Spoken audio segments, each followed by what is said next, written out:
Shilpa, thank you so much for joining me today. It's great to have you on. And Shilpa, you're with the Asset Protection and Elder Law Center here locally in Costa Mesa, and you're of course Yeah. an estate planning attorney. It's great to have you on. A lot of exciting questions I want to get out to the audience today, and I know there's a lot of great, informative topics we can cover. But yeah, just welcome to the show. Well, thanks so much for having me here today, Joe. I appreciate it. Yeah, I'm excited to talk about estate planning and be able to share any kind of information that could be useful for a lot of people, just so they know the things that to know what you don't know, Yeah. to kind of learn. I like to start off with what is the number one um, problem or situation you see coming to your law firm? I think honestly, the number one thing that we see a lot of is that people just don't plan ahead. They just don't. They don't think about it, and sometimes it's too late by the time a mom or dad are sick. They have dementia. Something happens, and the family's in crisis. And then many times they're coming to see us, and sometimes things can't be put into place. So I would really say it's really important to think about pre-planning and staying ahead of it and moving the ball before rather than after something happens. Of course. And when it comes to financial planning, estate planning, all of these topics, it can be very overwhelming for families. Yeah, Like yeah, yeah, they're trying to figure out for how to just sure. pay the mortgage this month, Yeah. make sure that their kids are going to the right schools, that they're on track for retirement, and then that estate planning conversation can kind of just slip under the cracks, right? How would you describe simply to families out there, what does an estate planning, what is the value of having a Shilpa bot in your corner? Well, I think the value of estate planning is huge. Just like you would have a financial advisor, or just like you have a doctor, or anything like your go-to for whatever issue that you have. And I think with estate planning, it's really important to make sure you're protecting your family, you're protecting your loved ones, you're protecting the assets that you work so hard for. I mean, if you think about it, I mean, living here in Orange County, it's not easy, it's not cheap. The cost of living is a lot, and everyone gets up every day and goes out there to make the best living that they can, a lot of times for themselves and their family. And it's a shame if you're not properly planning for that and you're leaving that money on the table for the state to get involved with, or to go to heirs that you might not want to. So I think a lot of times we tend to forget that piece because we're so caught up in the here and the now. And I get it with the kids, the family. I'm a mom, so I totally get it. You're caught up in it the day to day. But I think a good way for people to think about it is put it on your to-do list. Like sometimes people do a vision board, or they do stuff, goals that they want to do for the year, whether it's buying a house, getting their finances in order. I think just put it on your list of, hey, I want to get my estate plan done. And then, look at it. It was January, now we're in July, 7 months, the year is almost done. Yeah. If it's something you want to do, reach out to an estate planning attorney, have the conversation. And many times when you sit down and you do a lot of these things, it's not as daunting as it is. It's sometimes the task seems a lot greater than it when you actually sit down and do it. So that would be my Okay. advice. Yeah. In California, one of the biggest problems is having to deal with probate, Yes. right? Walk us through what is probate, what triggers it, what happens when someone has to deal with probate. Okay, so that's a great question, Joe. So honestly, probate is a court, and it's, in life, death and taxes are certain. So when someone passes away, if you pass away in the state of California and you have over $205,000 worth of assets, roughly, for an easy number. So that's if you own, let's be honest, any real property, if you own land, if you have a brokerage account, the stock market's doing great, any of those assets that are over 205,000, if you don't have a family trust or a revocable living trust, it is going to go through probate at the time you're passing. And what probate is it's the court is taking control of all your assets, making sure it gets distributed, and they take a fee through it as well. So the fee to just get into a probate court proceeding is $3,500. That's the fee Mm. to just play, just to open a case. Whether you hire an attorney or not, that's the fee just to get in. And then any kind of fees that you have to pay on top of it are mandated by the probate code. So the code sets forth what you end up paying. So a lot of times, and it can be anywhere from a year to 3 years, the court has no sense of urgency about wanting to get it done fast or anything like that. So I always tell people it's like going to the DMV. Mm. I mean, no one really wants to go to the It's DMV. It's just painful. You make an appointment, even if you don't, you're waiting in a line. And as you get up to the front and it's your turn, they shut the window and they say, okay, now you got to wait, right? of So, course. so I would say it's like that. And many times, even with probate court, the judges just continue the hearings. They don't really have a real vested interest to move the case along. They don't have a sense of urgency. And as you can imagine, it can be a nightmare for the family who's lost a loved one. So they're dealing with the grief of that and all that changes that their family's going through. And now they're also dealing with getting just pushed off down the line, having to take time off work, having to come out to California if they're in the East Coast, hiring an attorney. So, those are all the problems with probate. Yeah. So, yeah. Thank you for sharing that. And just for the audience to know, myself and my family, we are an example of a family that had to go through probate. And like you said, it's not fast. It's like going to the DMV. You don't want to have to go through it if you don't have to.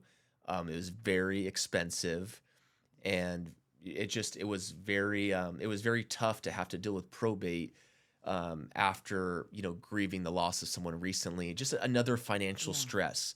And so one thing I just encourage my clients always on is updating their trust, because one of the best Yes. ways to avoid probate is making sure that assets and things are accounted Yeah. for in that trust and reviewed often, right? And I know before we sat down today, you were telling me that's one of the biggest things you'll see. Right. So what is it about updating your trust? What's the value in that? So that's a really good point that you Yeah. bring up, Joe, because there's a lot of value to updating your trust. I can't tell you the number of clients that I see where I'm really happy that people have done a trust, because at least you're protecting yourself from probate. But if your trust is from the 1990s, it's great, but maybe you've bought and sold assets and they haven't been updated. Maybe you have new bank accounts, maybe you have new children, maybe you have a new spouse. I mean, so much has changed, and maybe you have not looked at that. And by you not looking at that at the time that you pass, that's what's going to govern. So if there's property outside of the trust, it's going through probate. If there's children that have not been provided for, it can be tricky. They might not be, get their share of the inheritance. It creates also more chance for dispute, because a lot of the reason that we created trust is so that we want family unity and harmony. I mean, that's at the end of the day, assets, all the things we have, it's great, but family is most important, I would say, right? I mean, Yes. people have children and all that sort of stuff, have siblings so that they can all be together when the parents are gone, and to have those memories and that sort of stuff. And a lot of times when trusts aren't updated, the children bicker, people fight because they're angry, they're upset. There's a lot of feelings that happen, and it might not be that, but just because people didn't sit down and we didn't update it, we didn't put it, the final touches on it, make sure it was relevant to the time that it was. There's a lot of unnecessary fighting and a lot of things that could end up in litigation. So I really think it's important to have the trust reviewed. I think it's important, if you have the whole family, bring the whole family in and everybody Yeah. can come in and we can sit down and make sure everybody's on the same page. So that way we have the conversation and there's no surprises at the time that mom and dad pass. Family is able to grieve. The trust is up to date. You avoid probate, and all the things pass smoothly. Of course. That's a great point. And I wanted to ask you, so let's say for the listener out there right now that's husband and wife later in retirement, they've built out quite a bit of assets and they've got some children that they're planning on passing that money to. What is the best way for them to strategize around how much money to give their children? Do they just give it all lump sum? Do they stagger that out? Are there strategies or um, are there planning processes in place to help them make those types of decisions? Yeah, definitely. That's also another great question. I would say when clients have a portfolio and they have money that they want to split, so say they have, I don't know, $1 million and two children and they want to give the 50-50 share, that's great. But maybe your children are young and they're 25. And as we all know, 25-year-olds are still fairly young, even though they're an adult, right? Yes. If just think about your own 25-year-old self. If you were to inherit $500,000 and you have no parents guiding you, a mom or a dad, you're probably going to, go to Vegas and blow up the money or Ex- buy a McLaren, or, you're going to kind of live large. But the problem is that's not the intent for that money. Is not a one-time payout and you just blow it out, right? The assumption is that the parents want to give the child something that's going to provide a legacy or something. So a lot of our trust planning allows for that conversation where we talk to families and we figure out, okay, maybe we stagger it out and we give them, I like to do a lot of planning where it's like they get a little bit at 25, they get a little bit at 30, they get a little bit at 35. So it kind of allows them to not go through the money as fast. Sometimes you can put restrictions on what the money can be used for within reason. So sometimes people may say, up to age 30, they could use it, but it's to only to purchase a house or to buy a business, right? Because the idea is that the parent is seeing long term and they want to make sure that the child is using it for purposes that are going to generate a revenue or have a return rather than just a one time, I'm going to go to Europe and spend it, or I'm going to buy a bunch of stuff. Of So course. there are ways that we can plan. And I think that's the benefit of really working with like an estate planning firm is that we sit down and you really can have your goals, make sure what you really want is what's being translated into that trust, and that's being put on paper, and it's not just a one size fits all approach. It's just really tailored to your family's situation, whether um, children need to be protected from themselves, whether they want to protect it from a spouse. I have a lot of clients who want to make sure the children get the inheritance, but they want to make sure the spouse doesn't get it. And there are ways and language that we can provide for that. So we Okay. really can tailor it to fit the needs of the family. So the details with inside the trust can be very, very specific. Yes, extremely specific. I can't tell you the number of things,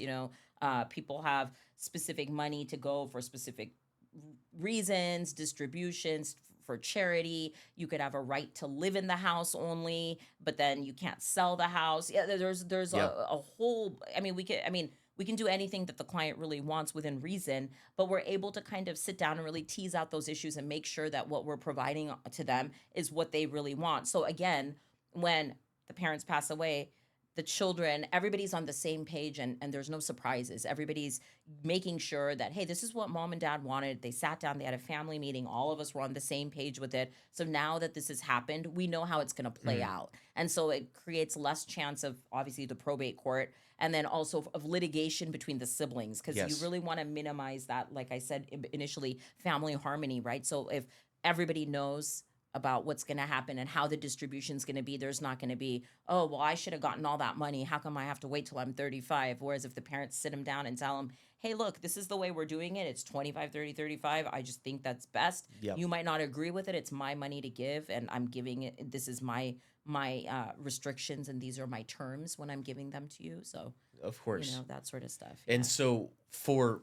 me, I do a lot of retirement planning with clients, Sure. and there's so many nuances to helping people organize around their Yeah. retirement.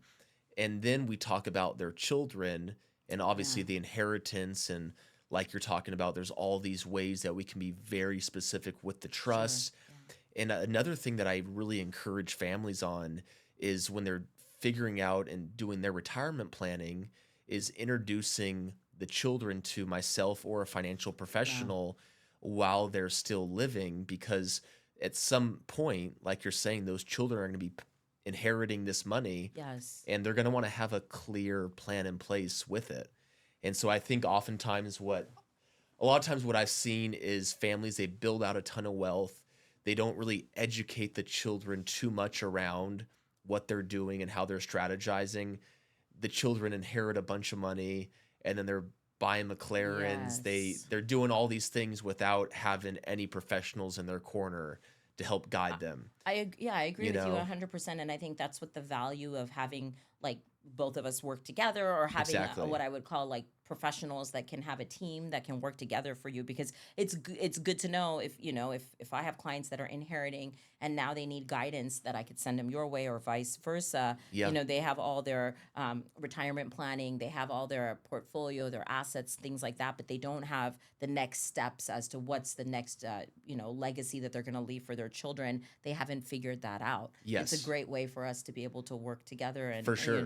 for And I think one thing that if you're, because I feel like we're both very invested in our clients, the relationship we have with them, and caring about their priorities for the future.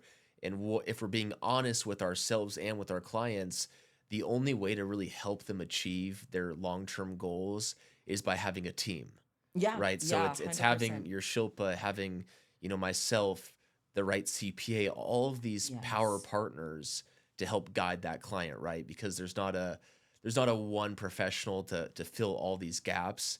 And so it just gets me excited to know people like yourself, where we can really team up on planning cases and make Yeah. sure that in all these different areas that clients can have, kind of that Yeah. that white glove treatment of making sure they're checking off all the boxes, not just one of them, Yeah, I you agree know? 100%. The collaboration is huge. And I think for a client to know that they have their go to, they don't have to think. They just know, okay, if I throw it on Joe's desk and now there's an estate planning issue, I know he's going to send it over to Shilpa. And then if Yeah, I've got an issue, we're going to send it back and forth all day. Right. And it's exactly. easy. And if we got a CPA in the mix and we've got our team, that professional or the family can focus on what they do best, which is going out there, making their money, going on vacation, spending time with their family, taking their children to school, and not be worried about how all this is going to work out because they know they've got their team out there handling it, you know. Yep. So that's the benefit for So sure. here in Orange County, we've got a lot of business owners.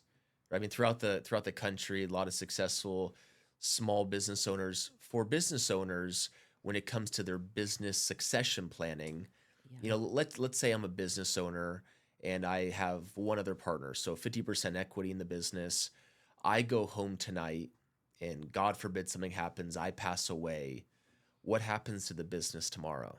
That's a great question as well because you're right. So many business owners are so busy working on the business that they don't think about what's going to happen if I'm not there Yeah. anymore, right? And maybe they're the face of the business, they're the main partner of the business, and a lot of times what can happen is if you don't have that business succession plan in place, it can be devastating for the business and it can be really difficult to get things moving. I will give you examples of clients that we've come across a lot of times where they have an LLC, they have an entity, but many times they might be the only member of that LLC. So they're the one man show running the Yep. business, or they're, at least on paper. And now something happens to them. And you know what happens? That whole business is now stuck in probate if it has not been assigned, if the shares of their entity have not been assigned into their trust. Mm. And that is a nightmare because imagine, like I described to you about probate, but now imagine your business is going through probate. All your accounts receivable are frozen. They're subject to the probate court. Your payroll gets stuck, all that sort of stuff. So imagine the chaos and the havoc that causes not only on your business, but to whoever your employees are. Now it's a problem for them. It's just a complete nightmare. And for you to be able to sell the business is difficult because now it's tied up in probate. So probate court has to approve the sale. Yeah. So I would say it's really important, all the more as a business owner, to really sit down and know how you're protecting your family and what your next steps are. Like, are you if it's a family business, are the children going to take over? If it's not, what's the succession exit planning? If you're Yeah. going to exit. And I know, Joe, you do stuff related to some of those buy sell agreements and some of the life insurance in place with that sort of stuff that can help business owners. Definitely. So I think that's a great area where we're able to really collaborate and help business owners that might not know, and they're just out there working, doing what they do best, and they have a successful business, they're killing it, which is great, but they're not thinking about all the details as to what's going to happen in the future and the Exactly. protection bit. And I think that's where both of us are able to really Yeah. come in and help out on that. I think one example that always stands out to me that I've seen is you've got you've got two business partners and one of them passes away and the beneficiary to their half of the business was, say, their spouse. So their wife now is 50% owner in this business that she knows nothing about and she doesn't know how to run it, and the other partner knows the ins and outs of the business, but he doesn't necessarily want to work with his former partner's spouse now. So he might not have the liquidity to buy out Yeah. the remaining spouse or have a game plan in place, which is going to your point where the buy sell agreements come into place. What is a buy sell agreement? That's where two partners have an agreement where if God forbid something was to happen from death, disability, or other unforeseen events, oftentimes there's some sort of there's a contractual agreement Right. between what happens, and then there's a funding mechanism, which is oftentimes life insurance. So what that means is one partner dies, the other inherits, say from a life insurance policy, $3 million. He can then use that money to buy out the remaining spouse Right. and take full 100% ownership of the business and keep things running. Maybe that's hiring a new partner, whatever the case may be, Right. right? But Yeah. that, going to your point, and just overall planning, the business succession planning is so important because it's oftentimes one of people's largest assets Yeah. right? It's their main source of Yeah. income.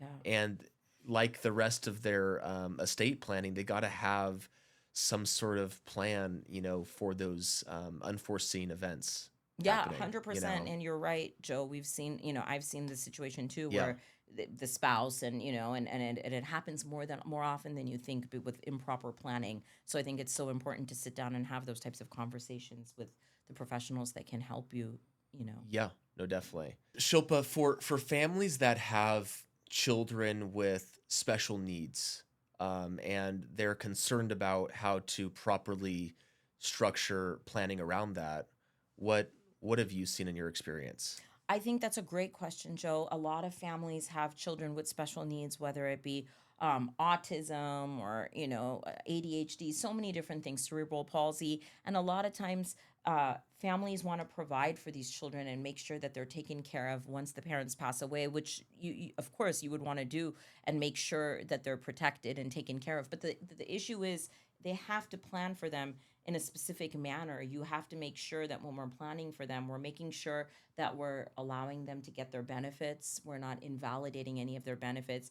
And sometimes, if they inherit money and it's not done in a proper manner, or we don't plan properly, it can invalidate a lot of government benefits that they might be entitled to, caregiving, a lot of things that they get through the state. And so it's really important families sit down and kind of talk to somebody when they have concerns about that, as to, oh, we want to leave a house to our daughter or son, we want to leave money for them. Well, we want to make sure that you're planning properly so that they're still getting their government benefits. So I would say it's Okay. really important to sit down, have that conversation, and see what that planning looks like. Is it supplemental money that you want to provide for them? Is it housing that you want to Mm, provide for them? Things like that. And I think sometimes, again, families are so overwhelmed with just the day to day, and especially, I'm sure, with children with special needs, all the more, because they're going 90 miles a minute. They're just all in, and they sometimes don't think about the planning part of it. And I okay. think it's important to step back if you have time and really think about the special needs planning and how you would plan for children with special Okay. needs. Do you have an estate tax problem? You may need proper life insurance coverage to cover this estate tax. Shilpa, what is the estate tax limits right now? Who has an estate tax problem in California? So that's a great question, Joe. I would say in California, currently, so California itself does not have a state tax, but there's a federal estate tax, and it's a pretty high tax currently, or a high threshold limit, in the sense that I believe it's 13 million per spouse at the time of this recording. So 13 million a husband can pass, 13 million a wife can pass. So together, a family would be able to pass roughly 26 million worth of um, assets to their heirs. Okay. That's a large amount, right? But we do live in Orange County. Property values are a lot. Our state of California, it's one of the most expensive with properties and things like that. So I would say there are sometimes families that are at the $26 million limit, if not higher. I come across a lot of clients that have large estates, large portfolios, 40, 50, $60 million. If you have a couple businesses, you have a couple commercial properties, things like that, it's easy to get into that number. Now, the concern is we do a lot of advanced estate tax planning, and we're able to work with professionals like Joe as well, where we're making sure that maybe we're looking into other ways to minimize their estate tax. And so we're looking into advanced tax mechanisms like irrevocable trusts, irrevocable life insurance trusts, Yes. ILETs, things like that, where we're allowing the clients to find ways so that they can, first of all, minimize the estate tax.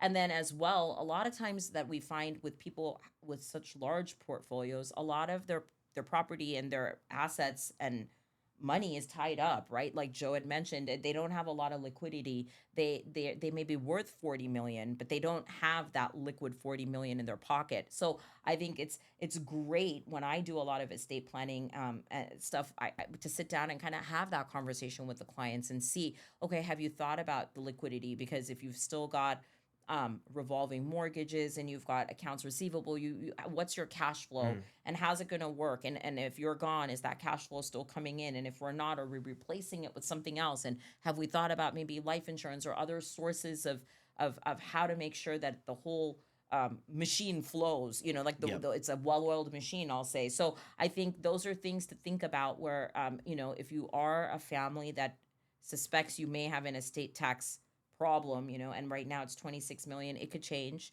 It could go up, it could go down, but if you're around that ballpark number, it's probably something to think about. And I would say, yeah, it's a great And time to talk. for individuals, it's 13 million. Right. For an individual, it's So 13 if million. I'm, because I see this all the time with clients that are widowed Right. and say they've got total assets at around 20 million. Right. Are they in that? If they're widowed now, are they in that estate tax? So some of that, it goes into the portability of how they're able to transfer that. So you're able to carry over that tax Okay, basis of your spouse up to a certain period if you file certain tax got it. returns. So there's some of the back end planning of it, but so they can carry that basis if they are widowed of the spouse and be able to Got it. piggyback onto it. So the family would get the full 26 million. Okay, But if you have single individuals that are not married and they have a $13 million estate, I mean, you could sell a business and you can have a couple million, you could have a good stock portfolio and you can own a house, and there you're at 13 million right there, yeah, right? Or a couple rental properties. So with people like that too, even, and I would say this planning, when we think of estate planning, we think of older people. It doesn't matter whether you're young or old. In fact, I would recommend people when they're young consider this, because there's a lot more tools available if you start when you're younger, in mm, the sense that we build the foundation. So I always have the foundational planning, which is your revocable living trust. And then we're able to build up from there, right? So if we have that basic plan in place, we're able to do a lot more with the tools versus if you come to us at 70 and now we're rushing and we're under pressure and we're not able to really plan. Just sort of like I would say with Joe, right? Like if yeah, you're coming earlier rather than later to do like a life insurance or long-term care, things like that, it's probably way more beneficial than if you show up for at sure. It's 70. like when someone's 30 years old, if they're wanting to start putting money away for their Yeah. future into retirement plan, they've got 20, 30, 40 year time horizon to let that money compound and do so Yeah. much for them long term, right? I was going to ask you though, so with the estate tax, just for people to understand, husband and wife, they've got total assets at around 40 million. Right. What is how much are they paying in taxes? What is the tax rate they're The in? tax rate is, I think it's 36%. I mean, it's pretty high. So Yeah. what will happen is anything over that 26 million. So if you have a $40 million estate and 26 is the cutoff. So let's say the residual of that, the difference, that delta is what you're going to be paying at the 36% tax Okay. rate, which is huge, right? And the tax, I will say, is due pretty soon after death. So that's when you get into the situation of like these fire sales where families are forced to have to sell off property, or they're just scrambling, right? And that's probably the worst thing, because you're eroding your generational wealth immediately. It's just there's nothing you could do. You're just bleeding the money and just and selling it. And that's, I would say that's probably not the intent of that Of family, course. was to have a $40 million estate, and now they're going to be left with really nothing, and all that money is going to be going in taxes. So in the case of Yes. that, like if you have a client with a $40 million estate and they come and talk to attorneys like ourselves that specialize in advanced estate planning, with higher net worth clients, there's a lot that we could do. We're basically moving that excess out of your estate. So we're moving it out of your estate. And then when we move it out of your estate, when you pass, you still have a $26 million estate. So you're under the taxes. And the additional is now no longer in your Got it. estate. So that's how we're doing it, so that you're not paying tax on it, because technically you're relinquishing control and you're no longer. So for the higher net worth families, oftentimes the advanced Yes. strategies and planning that you guys will look Yeah. into are crucial. They I mean, need it. Yeah. Because a because it standard, a and they trust, also and yeah. they also too, you think of the IRS, say with the estate tax, they're coming after you for, let me just give a number here, say $5 million in estate Sure. tax. They don't care if you have that money liquid and on Yeah. hand. They want it like yesterday. So Yeah. like you were saying, if you need to sell real estate, sell that business, they need they're coming for their money. Right. And I mean, let's be honest, right? I mean, markets go up and down as well. So if you're in a market where the economy's hot, maybe you can sell that house right away. But let's say you're in a slow market. Now you're getting less for that. Below market, you can't sell it. Or if you're in a bad, the stock market's not doing good, your stocks are now selling for less. So it's also, a lot of those assets are tied up and they're tied to the market, but you don't know at the time of passing what the value of that asset Yes. is even going to be, if it's going to cover the tax. Yes. So there's those types of things to think about. So I think, really, I mean, It's just really a holistic approach, sitting down and really thinking about all these things. And I think working with a team, again, like I said, Yes. it's invaluable, especially the clients that are at the higher net worth level, because again, you've worked hard to make that money, and it's a shame if everybody in the end is going to be scrambling and trying to pay this estate tax and not know where the money is from. Whereas if you had a 5 million, like that's a good point with the $5 million that you mentioned, Joe. Say you had a life insurance policy that paid out that 5 million. Right now, right off the bat, you can use that to pay You your got the IRS liquidity. taxes, and you've got that liquidity, and it gives you some breathing room. You're not Yes. stressing about, well, how am I going to sell liquidate all my assets? Who's going to buy my stocks? Who's going to buy the house? All that sort of stuff. That's a perfect example of how we're able to work together and really make sure that the client is protected. So Yes. yeah, So the irrevocable life insurance trust, right, oftentimes referred to as an ILIT, yeah. we'll look at for higher net worth clients as a great, piece to their estate planning. Walk us through, in your experience, when do you use something like an irrevocable life insurance trust, and what's the value to it for some clients? So I would say this is, again, it's a good point for when you have your higher net worth clients. So exactly the case of what we had just discussed. You have a $26 million estate, and maybe now you want to take some money and take it out of your estate. So then that's when you're thinking of an ILIT, and you're taking it out. And when it becomes irrevocable, technically anything that's an irrevocable type of a trust, it's not in your own name. So it has a separate tax ID number. It files its own taxes. It's completely separate from you. It's a separate entity. So if we have a family has in this irrevocable life insurance trust, they've got $20 million. Okay. Okay, is that counting towards their estate tax? What That's is outside. that? Is that outside It's of it? outside of your estate. Okay, So if a family has twenty million of in their estate, and they have 20 million in this type of a islet, it's outside of your so they estate. can really shelter a lot of that So yes, liability. that's exactly why you would do it. So you're able to move it out of there. Now there are ways. It has to be set up properly. It has to report to the IRS. There's a whole way of managing it. That's a different thing. But the actual way that it's used is that it is outside of the estate, and then at that time you're able to pay out, or it's able to do what it needs to do Yeah, to be able to take care of taxes or anything. But that's what any irrevocable. There's a lot of different things. There's things called grats, which are grantor retained annuity trusts. hmm, Slats, which are, those are all different kinds of trusts that you could use with a lot of these mechanisms, and they're out of your name. So you're taking property, putting it out of your name, and putting it into an irrevocable type trust.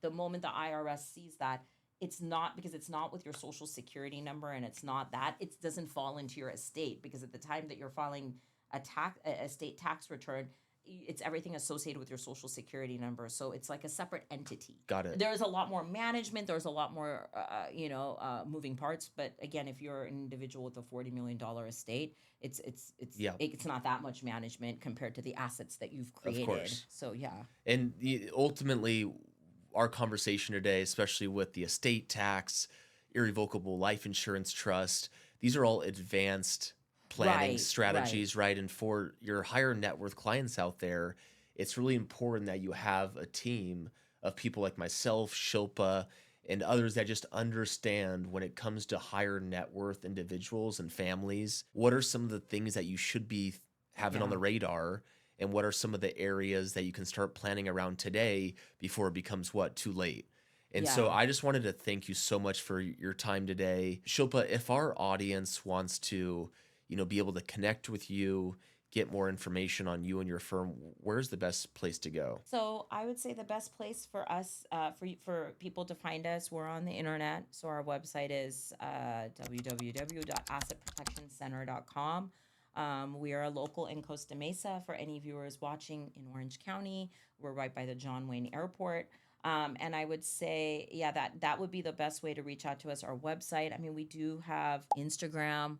Thank you so much, Joe, for Of course. inviting me to be on this and to talk more and to be able to share my insight and to have a great conversation. So Yeah. yeah. Business succession planning is so crucial, especially here in Orange County. And transitioning to our next topic, special needs trust planning. It's such a priority for families out there that don't even understand how they can plan around this. So I want to make sure we can spend some time honing in on special needs planning as well. And you guys have been tuned into the Family Reserve. Give us a like, subscribe for more content like this, and leave a comment in the section below. We'd love to hear your guys' thoughts, any questions that you have around estate planning, strategies that you've had success with or that you'd want more information from me and Shilpa on. And we look forward to having you for future episodes. Thank you.